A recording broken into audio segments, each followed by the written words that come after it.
नमस्कार एवरीवन मु रश्मि वेलकम कर मोर आ गोटे मिनी ब्लॉग को तो सांग मैंने आपने देखी सारी मुझे कौन करने जाऊँगी तो सांग मैंने सकाल सकाल ऑर्डर आसीगला मो सान भाईर मेथी बटा खायापाई तो मो कौन रही बनईगली स्पेशल मेथी बटा बनवाई तो सांग मैंने पटे अटा दे समस्त मसला देना मुझे मिक्स कर लगिगली धीरे धीरे मिक्स करने लगिगली आ हाथ में धीरे धीरे समस्त जिनस को मिक्स कलापर तापर धीरे धीरे पानी दे दे मुझे दरबार लगिली जेपरी आम अटारे पठा बंधाऊ सेहीपरि आम दरबार लगिली तो दरला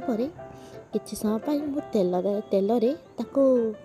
तापर तेल टिके दे आउ टे दरईना रखीदेली कहीं तेल दबा द्वारा पठा टे किस्मे थाए तो सांग मैंने तो किसी शुणी तो भाई भौणी विषय किसी कथा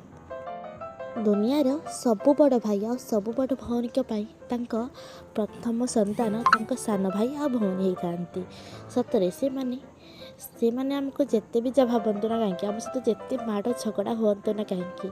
किंतु आम मान मन बहुत सारा भल पाइबा थाए मैं ठीक कहल सांग मैंने कहीं बापा माँ पर आम ही सबकि भल मंद बुझी था तो एपटे मो बनैला प्रथम मो सान भाई की ही देली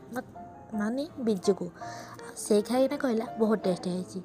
तो सांग मैंने आपण मैंने भी घर ट्राए करेंगे तो रोज सांग मैंने आज ये पुणी देखा मोर न्यू ब्लॉग।